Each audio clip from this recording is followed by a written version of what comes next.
You're listening to Business Talk Radio, where we take business to the next level.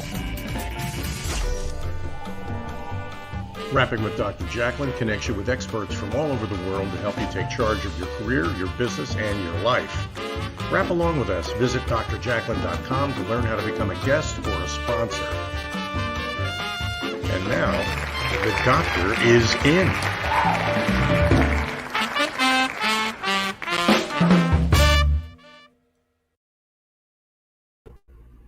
Hello and welcome to USA Global TV and Business Talk Radio. I am Dr. Jacalyn Kerbeck, and you are watching A Better You.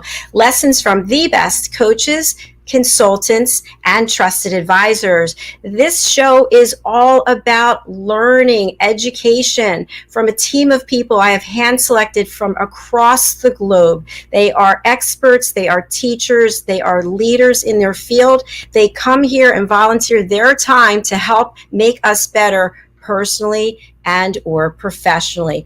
With me today is Megan Sandwick. Let's bring her on. Hi, Megan. Hey, Dr. Jacalyn, how are you today? Fantastic. How are you? I am very good. I'm getting ready to go on vacation in a few days, so I'm in a very good mood today. Yay! Yay!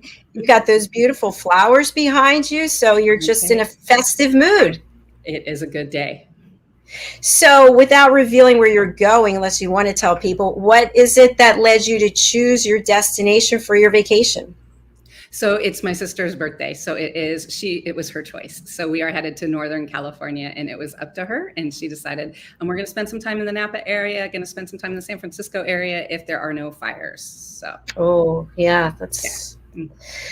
Well, I hope you have a fantastic time. You certainly have worked so hard and need to take some time off and just relax and recharge. So I appreciate that. I'm looking forward to it.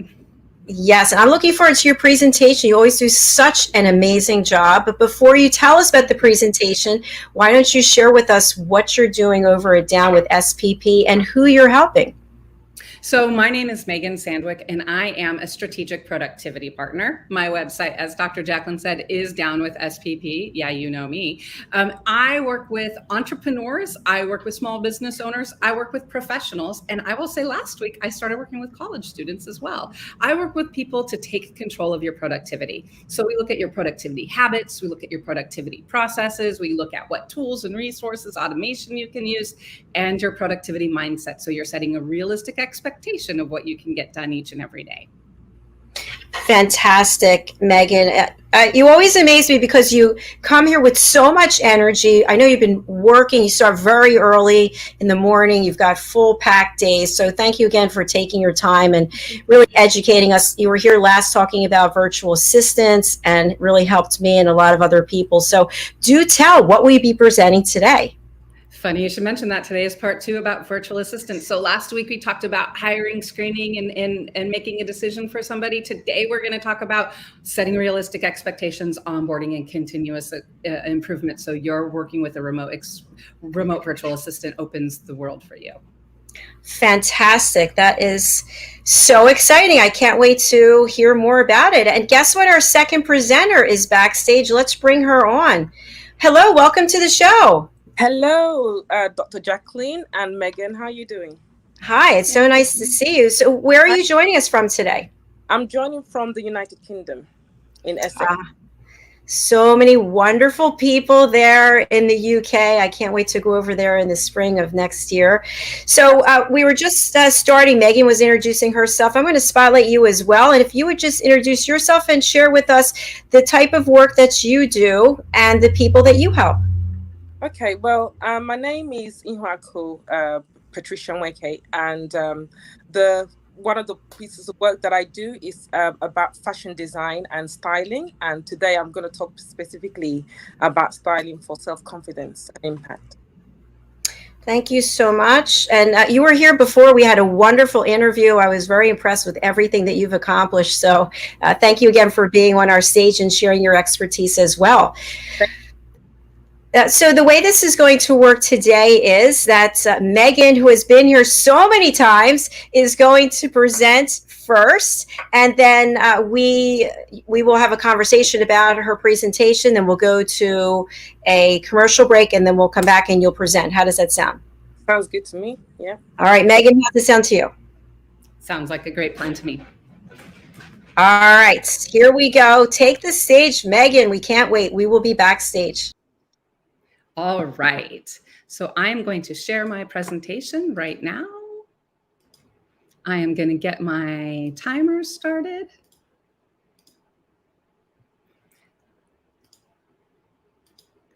Okay, so today we are going to talk about hiring a remote virtual assistant. Part 2, making it a positive experience. So as I mentioned last week and have mentioned time and time again, my world over the last 7 years has been blown away once I started working with virtual assistants and people from around the world, because I realized that there's truly just this untapped, amazing pool of people that we can work with, learn from, and make ourselves and our businesses better. So last week, as we mentioned, we talked about hiring and making the right decision. Today, we're going to talk about the benefits of intentional onboarding.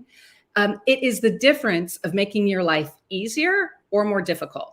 It's your choice. So when you think about it, onboarding is an experience we all go through whenever we're starting new projects or new jobs or new anything. And so let's look at how we can be intentional to take control of onboarding so that really is a good experience with our virtual assistants and whoever we're working with. So a couple things that the benefits of intentional onboarding, it's going to make your life easier if you're intentional. And when I say intentional onboarding, what do I mean? Coming up with a plan of how you are going to start and work together with your new virtual assistant or whatever they're called. I work with a virtual assistant, but she is my strategic productivity partner coordinator. So I call her my SPP coordinator.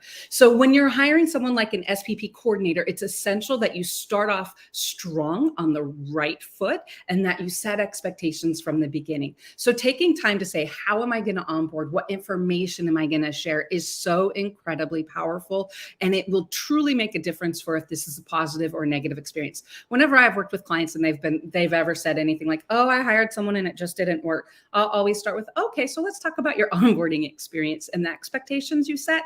And generally, if there wasn't a positive onboarding or weren't positive expectations and realistic expectations set, then the project just didn't work. So it will make your life easier to intentionally onboard. It's an opportunity for you and whomever you hire to figure out how to work together. When you think about it, you've just hired somebody that your business and you need to fill a huge, important, vital hole, right? You've hired someone to make your business and make you better.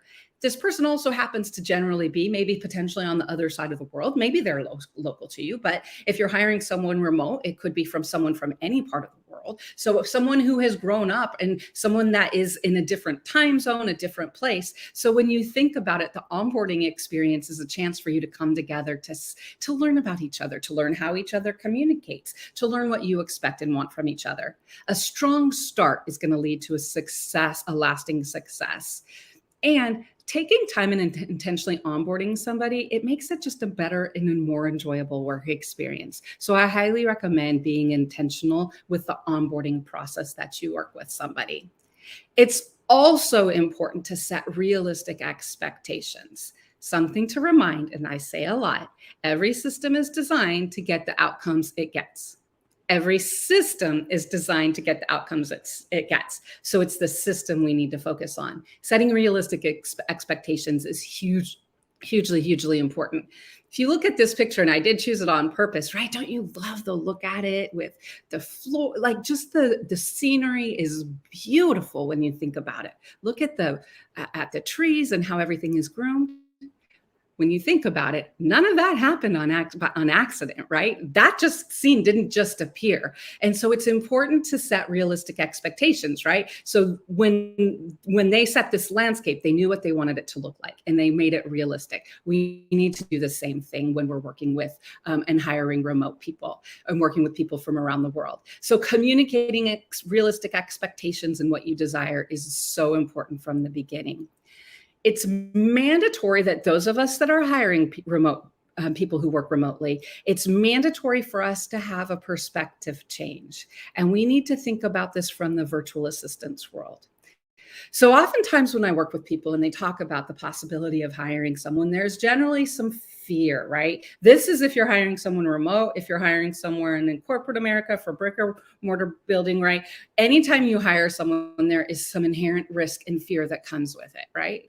And so we know that, especially when you're working with remote and whatever access and information you're giving people, there is a risk when you're hiring someone. That's honest, that's true. It's also mandatory and important that we realize that there's also a risk from the virtual assistance world. It's not just us that has the risk. So I've mentioned before, but I had an amazing opportunity. I worked for Upwork for 2 years. I was part of the Upwork professionals team, and I was a project coordinator. And when I was a project coordinator, I had the opportunity to hire people from around the world for Fortune 100 companies for all kinds of projects. I hired people to do so very, very many different projects and different things. I also hired and built a shared service team of virtual assistants that we use for the Upwork professionals team. And I will tell you, one of the things that was the most powerful that I learned is I needed to look at what the project was from my perspective and what I could gain from my perspective. I also needed to look at it from the virtual assistant's perspective. What I needed to realize is that the virtual assistant actually does have things to lose as well. When you think about it, remember last week we talked about the algorithm and we talked about ratings. Virtual assistants also are taking a risk, right? So here, a virtual assistant that we're hiring from a different part of the world has very different expectations of how they worked professionally, of what was expected of them. And so a lot of times it's important that we come in from wherever we are. So I, as Megan, I grew up in the United States. I'm an American. So I come at hiring with a very American perspective. Right. I also, from how I worked in the work world and worked over the last 20 years, I was very open and communicating and I always shared thoughts and things like that. It's very different when you're working with people from the other parts, when we are working with people from other parts of the world. So I just think it's important to be aware that we need to have a perspective change when we're doing the hiring. One, we need to think about who are we hiring and what experiences and perspective and what are they used to in the working world, right? One virtual assistant I worked with, I was setting up a meeting to meet with our boss, and she got I could tell on Zoom, I could tell that there was some hesitancy, and she was like, I would never meet with somebody at that level. I'm not used to meeting with someone at that level. Again, from my American perspective, I'm used to we meet with whomever, but from people from other countries, there are differences. The other thing is also you do need to remember virtual assistants have things to lose, right? If, for example, talking about the Upwork platform and any in general, if a virtual assistant gets negative feedback, if a virtual assistant is terminated, if a virtual assistant has negative things that are associated to them, they can be kicked off the platform. So their source of income is gone. And so it's important to realize it's not just our perspective. All right, so I've gone on and on about that, but I just think it's important when we're setting expectations to realize what everyone's skin in the game, what everyone has to gain, what everyone has to lose, and why everyone wants this opportunity. When you think about it, in order to set realistic expectations, we need to realize what is it that we want. Virtual assistant means almost anything. So it's critical that we are clear to paint a picture of the role that we expect. Are we looking for a traditional virtual assistant who is going to check my email and going to be online when I'm online? Are we looking for transactional support, for somebody to help with creative projects? Setting those realistic expectations and telling the virtual assistant is going to be a game changer. All right, so we talked about the benefits of onboarding. We talked about the benefits of setting expectations that are positive. Let's now talk about the steps for onboarding. So last week we talked about when you get started with wanting to create a posting, it's important to brainstorm and identify everything that you want about that posting, like all of the tasks and things that you want. Successful onboarding starts there. What you want to do is you want to go to the list or the whatever you have of all of the tasks that you expect the person to complete. And that's where you want to start with onboarding with them. You want to make sure that for every task or expectation you have, that you've identified what it is you want them to do, when you want them to do it, how and how much, and include written instructions in this. Now, sometimes when I work with people, they're like, but I don't have that. I don't have written instructions right now. This is what I say. Make that as part of the onboarding process, right? So we're not in corporate America where we have to have all of the formal, there are some businesses where we need to keep track of our business, but this is an office space where we have to have the TPS report with the 27 versions. Onboarding is you creating resources with the person you've hired so they know what's needed. And so I always say, as you're onboarding, create part of that process so that they can create the documentation. Provision, it's important to make sure onboarding that you provision access to all assets needed. I highly recommend doing this when you're screen sharing. I recommend using a password sharing tool, LastPass. I recommend using setting a tool to be able to identify what and when you want to make sure that your person can log into everything they need to. It's also important to be intentional to find the right tools so that you can communicate on an ongoing basis. So the last part of onboarding is setting communication tools. When do you expect to meet? When do you expect to communicate? How do you want that to look? So I've listed here some options. Identify, are you going to communicate on Hangouts or Slack?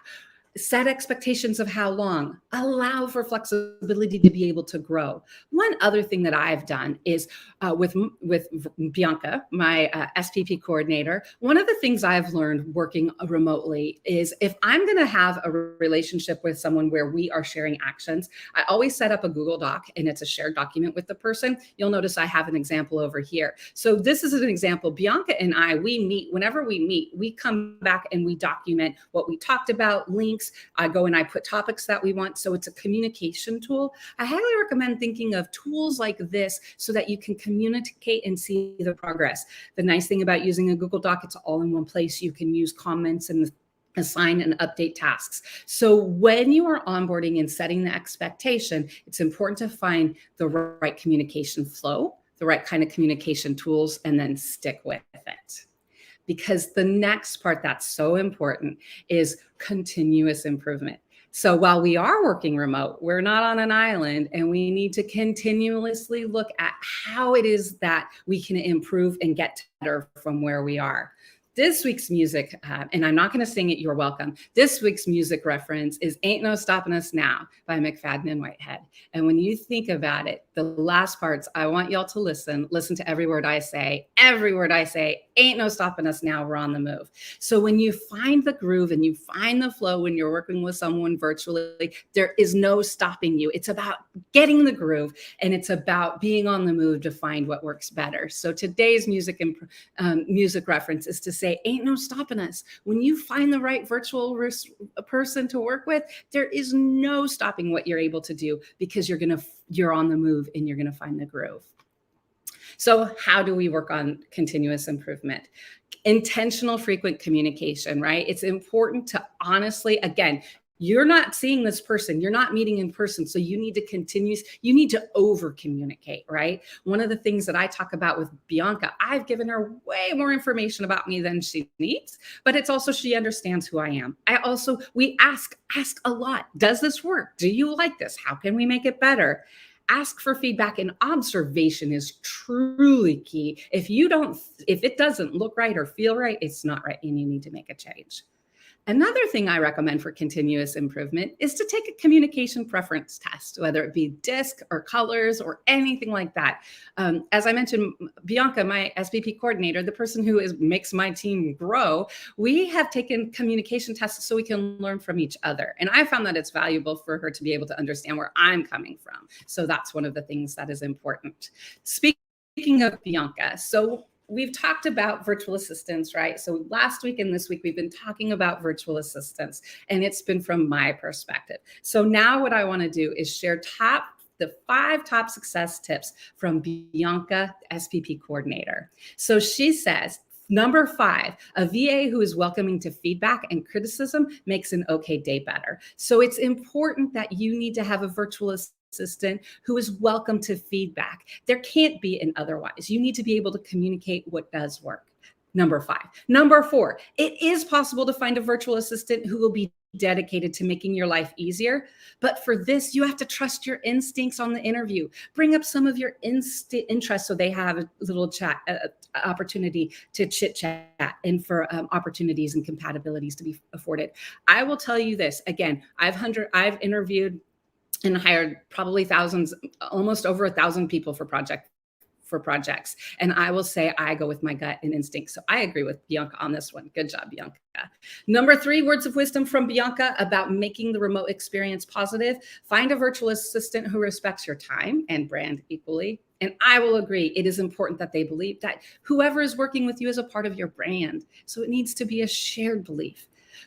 Number 2, go for someone who is able and willing to adjust to your time zone. So while you have access and you can hire people from around the world, be aware that time differences can interfere and know what you expect. Do you want someone to be available when you are online? If so, you need to tell them from the beginning. And if someone's from the other part of the world, you need to know that they're okay working in the middle of the night. Number 1, if this is your first time hiring a virtual assistant, go big on the interview. Bianca, I love this recommendation. Don't just focus on credentials. Do on-the-spot situational role plays and observe both how they work together, their ethic, and their communication skills. So you're hiring the top person. So those are five tips and words of wisdom for hiring a remote virtual assistant from somebody who works remotely. So thank you so much for that, Bianca. And I think it's true. The things that we're talking about when it comes to remote hiring is you have to be intentional. So how are you going to make your hiring the next VA a success? Brainstorm what it is you need. Brainstorm the people, the projects, the support. Brainstorm what you need. Then prioritize that list. Pick 3. Start with those first 3 tasks and then pick 3 because it will make a difference. Making and hiring a remote virtual assistant will open the doors to more opportunities, skills than you ever could imagine. And so I wanted to share, and I hope over these past 2 presentations, you have definitely spent some time thinking about how to be intentional with onboarding and how to set realistic expectations. As I mentioned, my name is Megan. I'm your strategic productivity partner. If you have any questions, you always can email me at Megan@downwithSPP. You can also email Bianca at downwithSPP. And if you want to sign up for our newsletter, you can sign up for that on the website as well, downwithSPP.com/newsletter. Thank you so much. Take the time to be intentional and find that person from around the world. It's going to blow your mind how much better it will make your life. My world would not be the same without my virtual SVP, so I highly recommend it for you. Thank you so much, Dr. Jacalyn, for letting me share. Woo! Fantastic. And hello, Bianca. You sound like a rock star. I've heard about you many times. And I was going to ask you if she has extra time to share to work with other people. And if so, she can maybe make a comment with her contact information right there, wherever she's watching from. So yeah, fantastic. So Ihuaku, I want to find out what your thoughts were. I'm just going to get some of mine. First of all, I love the fact that you said, think about the virtual assistant's perspective, right? Which is huge. You always have to put yourself in somebody else's shoes. And also, I loved how you mentioned about the time zone difference. You know, do they want to work in the middle of the night? And the other thing is, I was thinking that thinking about other cultures and how they do things versus, just I'm an American, this is the way I do it, this is the way it's going to work. So I think that's interesting as well. So thank you so much. And for people who don't know, I've worked with Megan as my coach, and she's outstanding. And if she's giving a recommendation about Bianca, she's got to be outstanding as well. So thank you for that. It is. And I think it's so important for us to realize that while we do have things to lose, that there's things to lose on both sides, right? In that reputation, in that negative reviews. And if we contact Upwork or platforms and say, this freelancer did this, they're going to get kicked off the platform, and that limits ability. So there really is something to lose on both sides.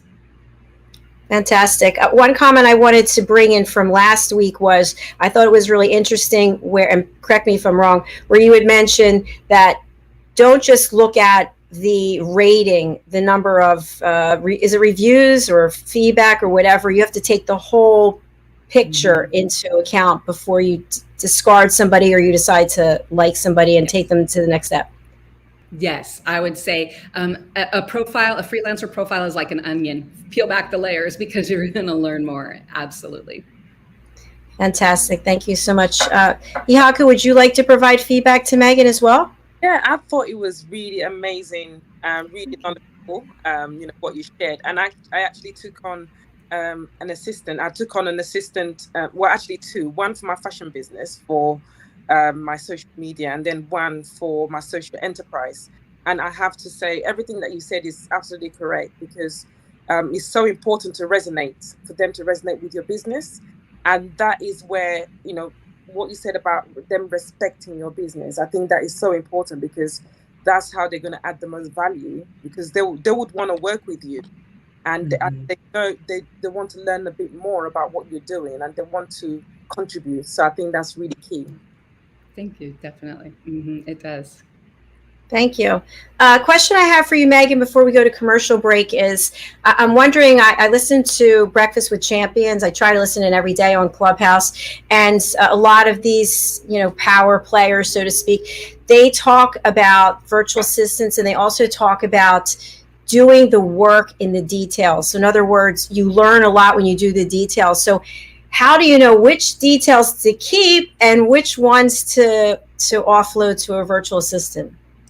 That's a really good question. And so part of it goes a little bit kind of to interest and what we pick up and resonate with, you know what I'm saying? Because we want to be able to spend time where we're experts and where we're good.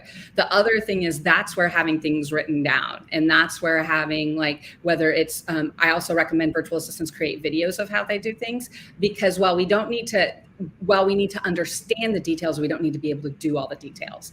And so it's one of those things to where do you have things written down? Do you know where things are? You know, because let's say that person or something left, how messed up would it be? You know, and so making sure that you have some guardrails in place is the important part, because there are details that I just don't know about, and that's just because it's not my nature. And so then I, you know, have people who do it, but I also know, like, okay, how can I get to it if I need it? Excellent.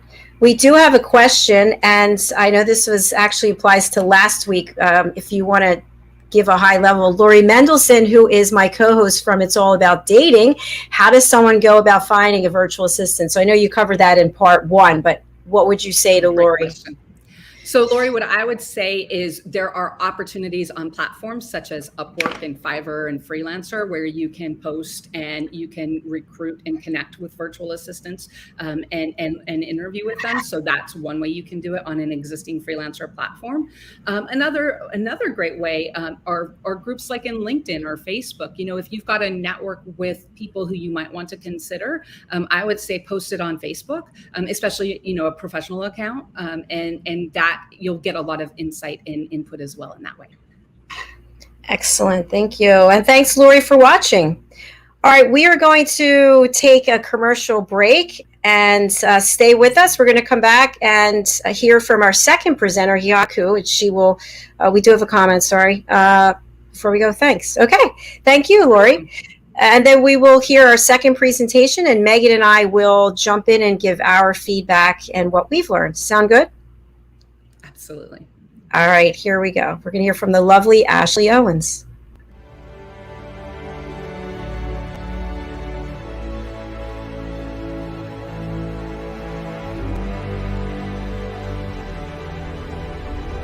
Networking sucks and people suck at it, but nothing gives me more life than walking around and talking to people in an audience and really being able to identify, okay, I see where you're having trouble, let's work on fixing it. How do you help them? How do you provide value? My goal is to give them those tools to be able to go out and tackle that fear. Anywhere there's coffee is where I'll be. So I bring candy a lot to my speaking engagements. Like, of course that makes sense. I'm a little unconventional. Ashley was very knowledgeable. Very entertaining. I learned a few new things, and to me that's the key. What do you want them to say? How do you want to be perceived? You're going to get the most direct, tactical tips and practical takeaways when it comes to networking. These two here are super important. You'll remember once the conversation starts. I love the tips that she gave out. I hate networking with a passion, so I feel like I can go through a meeting or event and not feel so uncomfortable. When you're going to a presentation, you want to be educated. You also want to be entertained. She was really fun and really personable, and everything she was saying was just very relatable. She's got a lot of great ideas. That will make you stand out so fast. she comes across as someone that likes what they do and just doesn't try to sell you something. Activity breeds results. If you're not doing anything, you're not going anywhere. Just made me want to start networking, which I never thought I'd say before. A networking strategy that works for you.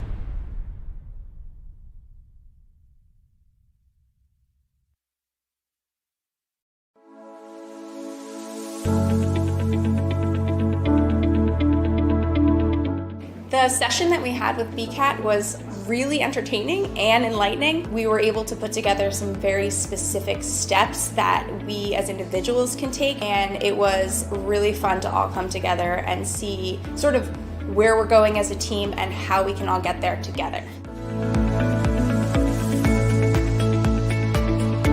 We had a tremendous experience with the BCAT partners. One of the challenges that we have as an organization is to make sure that we have the right people in the right chairs doing the right thing. To do that well, you have to have synergy. You can try to dream up ways to make sure that your group does that, or you can rely on experts. We would recommend BCAT partners to anybody who's looking to take their organization to the next level.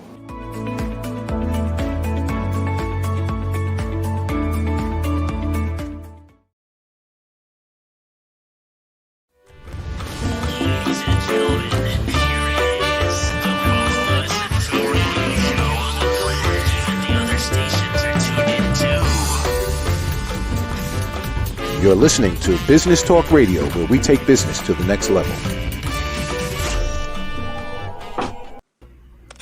Welcome back to USA Global TV and Business Talk Radio. You're watching A Better You, lessons from the best coaches, consultants, and trusted advisors.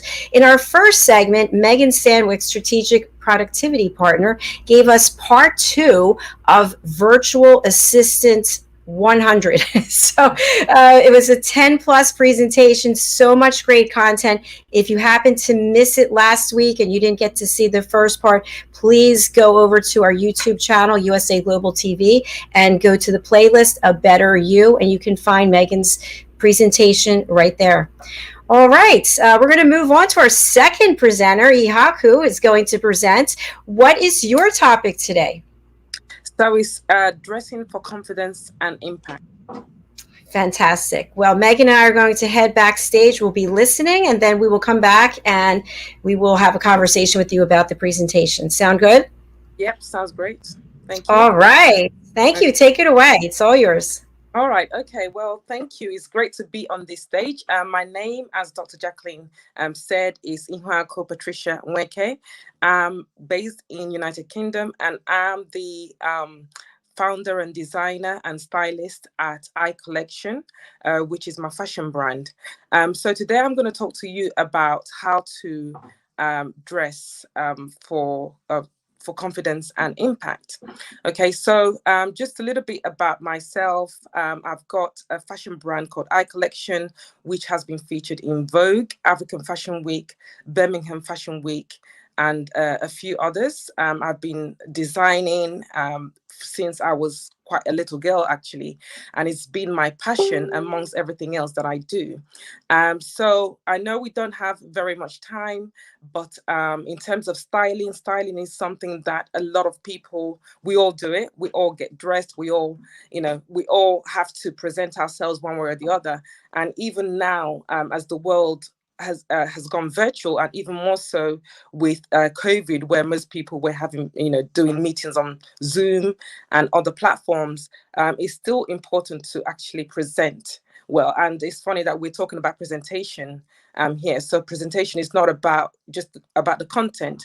It's also about how you present yourself when you're presenting yourself to the world, because we are all living digital imprints, not only physical imprints, footprints, but we all live in digital imprints, and we need to make sure that our digital imprints are something that we can look back on 5 years down the line, 10 years down the line, and say, yes, I'm proud of the way I looked in that video.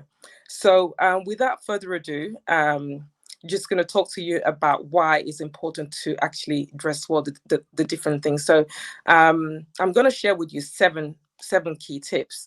The first one is that it improves your mood.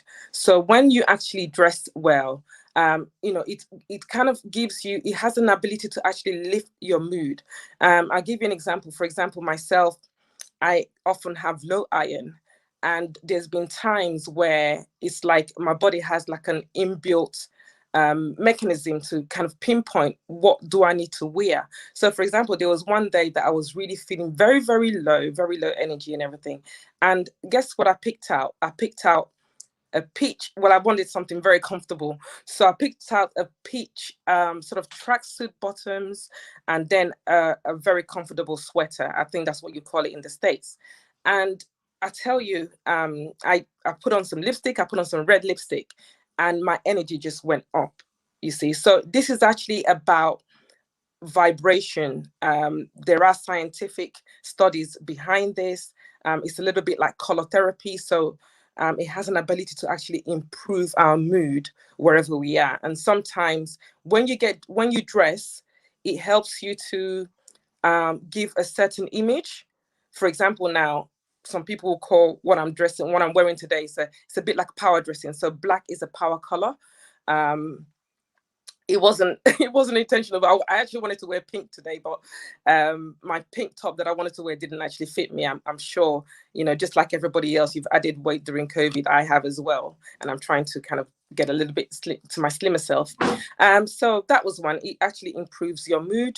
In terms of the colors that you choose. It also helps you pay more attention to detail. So when you pay attention to your dressing, it actually brings you into the moment. And if anybody has read the book by Eckhart Tolle called The Power of Now, it brings you into the moment. You're not rushing to go and do the next thing, go to your meeting, go to the next appointment, go and have lunch or whatever. It actually brings you down into the moment and to be present and to think about what it is that you're actually wearing. So picking out that outfit, picking out the scarf to match it, picking out the earrings to go with it, your accessories, and paying attention to the way you do your makeup, your eyebrows, and just paying attention to what you're doing actually helps you pay attention to detail, and that detail can transfer to other things that you actually do in your life as well. Getting dressed is also, it's a form of self-care. Very much times when you wonder what is going on, you notice that sometimes the way you dress can actually translate to what is going on in your life. And very much when you see a friend who is they're having a hard time, you can tell sometimes by their dressing, and you ask, oh, are you okay? You weren't looking too well. You can tell by the disheveled hair, or maybe they normally wear makeup and they're not wearing makeup. You just wonder, oh, is something off? And conversely, when things are not going well, that can also be covered, or that can. I'm not advocating that you should cover up when things are not going well. You should deal with the problems. But sometimes when you see, because this has happened to me, there's a friend who was going through a very bitter divorce, and at some times I didn't actually know what was going on in her marriage. She didn't tell me until it was actually very close to divorce. And I was really surprised because she was always very well presented. Her makeup was always perfect. Her eyebrows were always done, and her hair was always done. So I thought, oh, I didn't actually realize you were going through this. You look so well. So this is actually the unconscious, or the connections that we make with dressing and the way what is going on in people's lives. It's actually therapeutic. There's something about, like I said, there's something therapeutic about getting dressed, about taking time to do your makeup and all the different steps you have to take to get dressed. It's a form of therapy, or it can be a form of therapy. It also keeps you disciplined and focused. It takes discipline to actually decide, okay, I'm going to get dressed, even if you're behind a laptop all day. It takes a form of discipline to say, okay, I'm going to jump in a shower at this time. I'm going to do my hair a certain way. I'm going to pick out these earrings to match what I'm wearing. So that discipline can actually translate into your life. And this can be seen with the military. The first thing that the military one of the things that the military train soldiers to do is to make sure their shoes are polished, make sure their clothes are ironed. So if you ever see somebody who has been in the military, you will see that discipline, and that discipline translates to their clothes. The lines on their uniforms are always crisp, their shoes are always shiny and polished, and that's one of the marks of knowing a disciplined soldier. So that is a form of self-discipline and a form of showing that you are actually focused, and that focus can also transfer to the work that you also do. I mean, have an experiment. Do your work, as I know many people are working from home now. Do your work one day in your pajamas, on your bed, and then also the next day get dressed, have your makeup on, do your hair, and just measure the difference in terms of productivity. And I would like to know what your results are. So that's just a little experiment I would charge you to do. The other thing as well, which is the topic of today as well, is getting dressed for self-confidence. So point number 6 is that when you actually get dressed, you feel confident. Now, ladies will resonate with this. When you are wearing heels, as opposed to when you're wearing flat shoes, how does that make you feel? That makes you feel taller, you straighten your back, you've got that extra swing to your walk. So it actually gives you that confidence. And notice how you walk when you're wearing flats. And sometimes, you slump over. And I would say always make sure that you're comfortable. But for me, I definitely noticed that difference.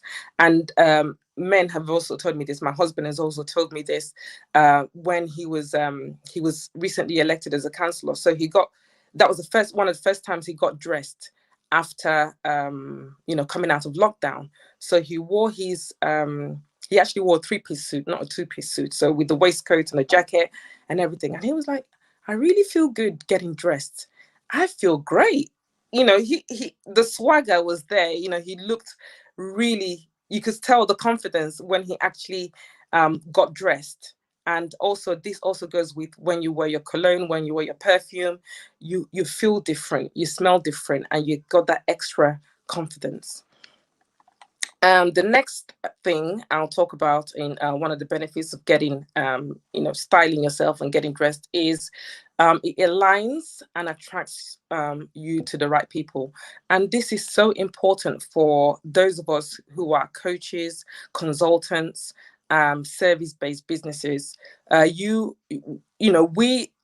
work depends on the people that we attract, and we want to attract the right audiences. So much work goes into identifying your target audience as a coach or consultant. However, we fail to do the other part of the work, where are we what we want to attract? Are we dressing the way we want to attract? We talk about having high income or attracting clients who are high value and high income. But are we attracting that high value and high income in our dressing? We need to reflect what we want to attract as well. And again, on that point, I'm sure many of you have heard this, that it takes 7 to 30 seconds to make an impression, first impressions. So first impressions are always, are vital. So it's always great to actually make sure that you're ready to roll whenever. It does take discipline, like I said, but the dividends actually, they pay so much dividends, and the return on investment on your time and the money that you take to actually get the right clothes that fit you are absolutely vital. And then again, it doesn't have to cost so much money. It's all about knowing the right things to wear and the things that actually suit you. And if your zone of genius, you're an expert in what you do, but in terms of identifying the right clothes that suit you, it's not exactly your zone of genius. There's actually people that can help. And the styling industry is something that has not really been explored that much by the general public. Some professionals are getting exploring that field a little bit more and getting some help from stylists. But normally, this has been the zone of fashion, fashion shows and stars. But to be honest, getting a stylist is not unaffordable. It's something that is everybody can afford. So if you do need help with that, I'm definitely here to assist in that area. So I'm going to talk a little bit about colors as well. So in terms of what different colors you could wear, different tips that can help you. So green is a color that can help you just give a message of nurturing and earthy, being down to earth. So if that is the type of message that you want to send, then definitely go for green. Blue gives a feeling of calmness, serenity, peace, and it's also quite a corporate color. So if that is what you want to convey in your message, or you're feeling one day you're feeling a little bit blue, then that is the color, the type of message that blue gives when you wear it.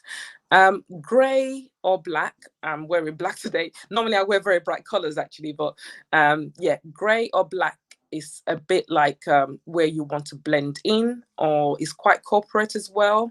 It's quite standard. And also is a powerful color. So where you want to give the impression that you're no nonsense, very corporate, very business-like, and you're very reliable and steady and get things done, then black is definitely the color for you. Orange, like I touched on before, the day I wore peach, which is like a variation of orange, is very energetic. So if you need a pick-me-up, then definitely go for orange or a variation of orange, which is peach. Red is a color that when you wear it, it also portrays self-confidence. A lot of love songs use red, like Lady in Red. So red is a very especially for women, it's very kind of sensual color. So if that is what you want to convey as well, is a perfect one for a date. If you don't want to wear full red, you can always wear red lipstick. That's always a good touch, and always a good pick me up. So one tip for you, ladies, when you don't have that much time for makeup and you want to give a good impact, just put on your red lipstick. You can tell I'm wearing red lipstick today. So when you don't have much time for makeup, two things I'll say: go for a bright lipstick like red, and do your eyebrows, and that should be able to kind of set you on your way. White, again, white is a reflective color, and it helps reduce feelings of disappointment, drudge. So again, when you want to feel elated and bright and light, then go for white. Again, yellow is an uplifting color. Not a lot of people go for yellow. It's a very bold color, but definitely if yellow is something that suits your skin tone, go for it. It just gives that feeling of energy and joy. And the other colors that you may want to consider, especially if you're a professional, or if you, because I've got a sort of booklet, a PDF called How to Look Rich, and that PDF gives you tips on different colors, things to do and things to wear, if you want to give that feeling of looking high value and rich. And one of them is wearing camel, wearing the sandy colors and layering, and those sandy colors actually give you that feeling of relaxed wealth, high value. So yeah, that's one tip for you. Again, if you want to also convey that high value look, wear monocolors as well. You can also combine with scarves, which help you, like I'm doing today. I didn't just want to wear black, so monocolors with pattern scarf, for example, gives a little bit of life to what you're wearing, and it actually, the contrast, so they lift each other up. Another tip I'll give you, apart from colors, is shoes. Again, if you don't want to spend too much money on your clothes and you want to look confident and look stylish, then invest in good shoes. There's a saying that says you can tell how a person is doing by looking at their shoes. So if you look at the shoes and the tip of the shoes is kind of like lifting up and they look like they've seen better days, then definitely that's not a good look.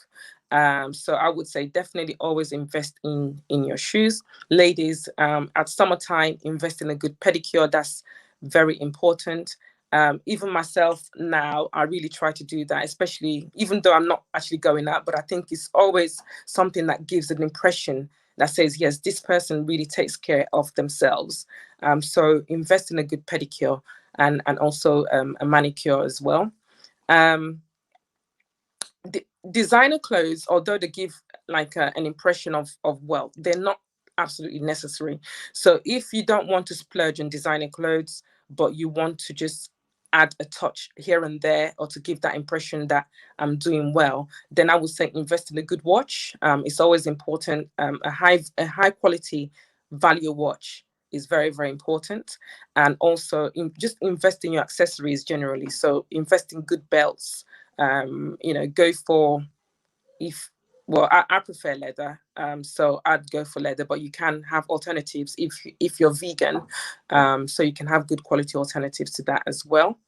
And also, you'll be surprised at how important it is to actually smell good.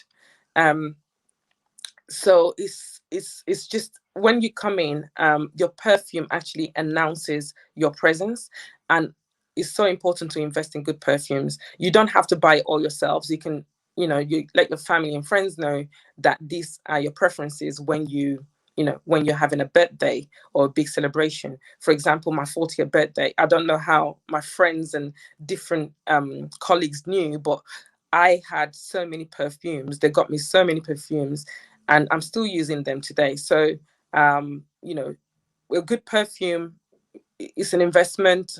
It can be $50, $60 or more. But when you walk into the room, your presence is announced and you can smell that, yes, this is a high value person. I want to get to know them better. So yeah, it's very key. Again, jewelry. I would say if you want to look classy and high value, you can go for expensive, but not gaudy looking, not massive jewelry, but things like pearls. Pearls are really important. I think pearls should be in every woman's jewelry drawer, because you can wear them with everything and they go with everything and they just uplift your face, they uplift your look, whatever it is that you're wearing. So pearl earrings, pearl necklaces are always good. A couple of gold or silver items are always good. And having said that as well, I do like costume jewelry. So there's nothing wrong with nice costume jewelry. If you have them, I prefer things with stones, semi-precious stones. So if you can also wear that, especially when you're wearing mono clothes and you want to look a little bit more, you want a piece of jewelry to uplift your clothing, you can go for those types of accessories. I've got a quiz which helps you to identify what your celebrity style is. So there's 4 archetypes. There's Oprah Winfrey, who is very earthy, and my quiz is based on the 4 elements. So Oprah Winfrey is a very sort of earthy look. So that's a lot of greens, aubergines, mustard, those types of earthy muted colors. There is also Beyonce, which is more like fiery, so very kind of blocky colors. So we've got royal blue, reds, blacks, some whites as well. And with my style quiz, it gives you tips on what to actually wear with each archetype. So it's quite a fun quiz, but it's quite useful because it gives you good style tips. And then the other archetypes is Jennifer Aniston, which is a very sort of relaxed look, a very airy weekend girl, that kind of girlfriend look with blue jeans, white shirts, very relaxed, relaxed hair, that tousled hair, that sort of look, not too dressy, but really stylish in its way. So and then the other one, the other style, Jennifer Aniston is very sort of air type. Is based, like I said, is based on the elements. And then we have the water archetype. So if you're a water archetype, that is very a lot of like bright colors, sorts of like bright pinks, bright greens, bright blues. So if you can, I think Dr. Jacalyn will leave the link. I forgot to add it, give it to her before, but go ahead and take my quiz. You can actually find it by going through my website, which is streaming, www.I-Kollection.com, and you can go to the styling section and you can take my authentic style clarity quiz. So those are the things. I'm going to leave you with, there's so much that I can cover with you, but I know I haven't got very much time. So what I'm going to leave you with is how important it is to actually look your best. There was a study done by UBS Bank, which I think it was in 2010. They sent a manual to their staff on how to dress, and it was a 44-point manual, 44-page actually manual, which covered different aspects of dressing, how to how to wear their blazer when they're standing up, when they're traveling, the best time to put cologne on, which apparently they said is after you've had a shower, the best accessories to wear, the types of watches to wear. It was that detailed, and it was that detailed because they saw how important it was to get your dressing right and the impact it has on your clients. 44-page manual is a little bit of overkill, but I think you get my point. So thank you so much for taking the time to listen to me. Do connect with me on my website and email, and go ahead and take my style clarity quiz. I'll be very interested to see what your results are.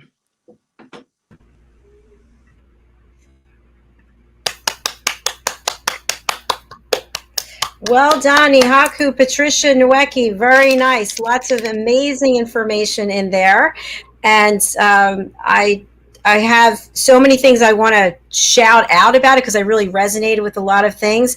So I'll just start off with, I think, the way you show up obviously makes a big difference. Example, I started doing hot yoga and I knew some of the people were going to be wearing makeup, and I thought, no, I'm not wearing makeup, I'm not doing my eyebrows, I'm not just going to go because that's what is required to do the exercise, right? I'm going to be sweating like a pig. I don't need to have this whole thing. Then when I came back, I took a shower and I put my face on and I put my jewelry on, I'm like, I'm ready to broadcast. So I think that's, for me, that I really resonated with that. The other thing is about heels. I used to wear heels all the time. Now I don't have any need to wear them, and I'm wondering, can I even wear them? You know what I mean? Like your foot changes. I live on an island. Nobody's walking around in heels here. Right. So, but I think it really does change how you stand and how you feel about yourself. Third thing was perfume. I always wear perfume. I know I have a lot of friends who don't wear any perfume, but I wear it. I've got 3 that I love. They're my signature. And I know when I go to yoga, I'm not going to wear it because I could be offensive to people. But I put it on even here when there's nobody here. You know what I'm saying? The effect that perfume has on you. Definitely. Yes, definitely. And for the quiz that you have, I was trying to think if if any of them really resonated in terms of the style that I have. And I actually have a picture. This is really, a friend of mine made this slide, if I can find it. Here it is. This is really how I would like to dress, because this is really me. I always like to be decked to the nines. But again, it's COVID. I live on an island. The people out there paddleboarding. Hello. So anyway, I think that was interesting. And also about the 44-page document that UBS came up with. I'm interested to see what that has in there. So Megan, I'm going to turn it over to you for your feedback. Such a great topic and so important. So thank you so much for just, I think it's important not just to talk about what we wear, but a little bit about the why. And I know for myself, my relationship with fashion and what I wear over the last 25 years has been a roller coaster, because in my 20s and 30s, work, I needed to buy work clothes. I could afford work clothes. And I worked for somewhere that had a very strict dress code, and I am not. And so for a long time, it just made me kind of not really care or anything like that. But now I'm like, no, I want to, even if I'm in yoga pants when I'm training, I want to look good. And, just so I think, and so just thinking about that relationship, it's been so powerful for me, because, now it's a time where I'm like, no, I want to make some decisions. And so this intentionality, and I'm totally going to take the quiz. I think I'm Jennifer Aniston, but we'll see. The fourth one was Katy Perry. Okay, maybe I'm Katy Perry. Oh, Katy Perry. Huh. Yeah, that might be. Yeah. Mm-hmm. Yeah, definitely. Fun, very poppy. It's kind of spring colors, bright colors and out there. So, yeah. Mm-hmm. Yeah, but it's so important, because I agree. And my very first job out of college I worked at a battered women's shelter.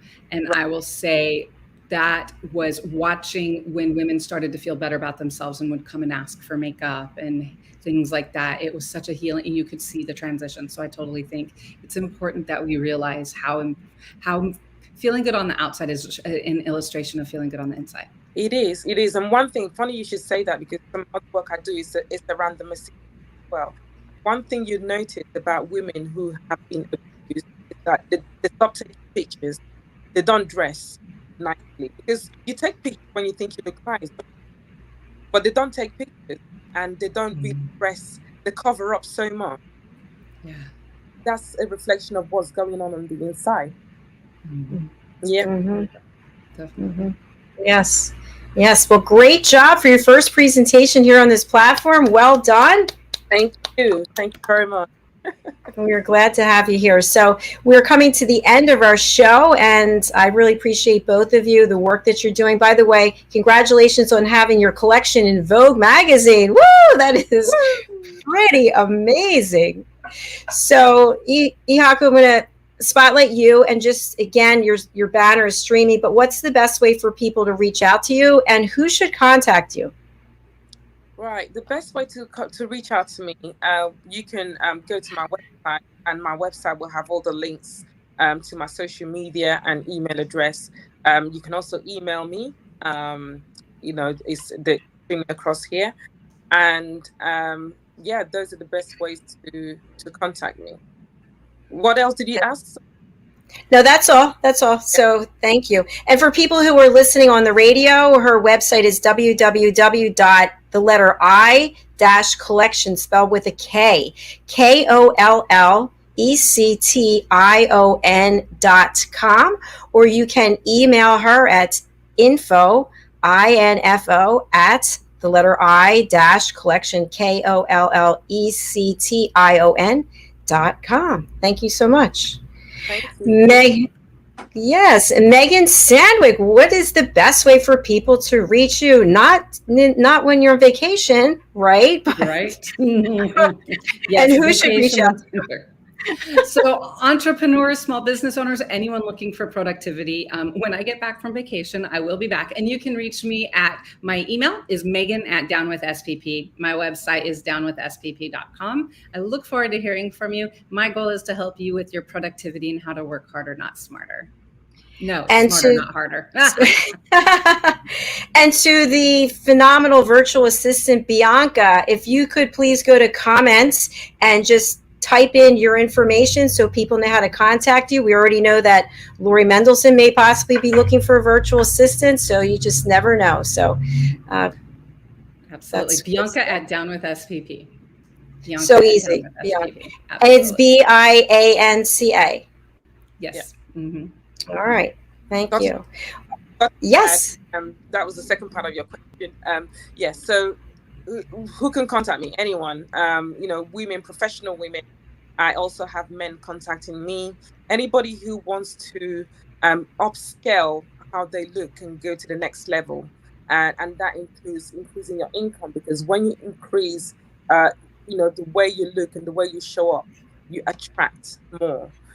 So definitely, if you've got a book to launch, if you've got a new package, if you want to launch a new website and you just need new images, I can help you consult on how to look your best. Wonderful. And just a question for both of you. Do you work with people around the world? Does it matter where they are? No, it doesn't matter. I mean, for me, I can work virtually with anyone, and I have done, so that's not a problem. Megan, same for you? Just add Wi-Fi. And there's a couple countries I haven't worked with clients that I'm looking for. So yes, please, I work with people anywhere. All right. I love it. All right. Thank you both for being here. I really appreciate it. I look forward to seeing you back on our platform again, and have a great vacation, Megan Sandwick. Woo! Lift it up. All right. Take care. Bye-bye. Thank you. Thank you. All right, so that's a wrap for today. For right now, we have a show coming up. It's all about dating.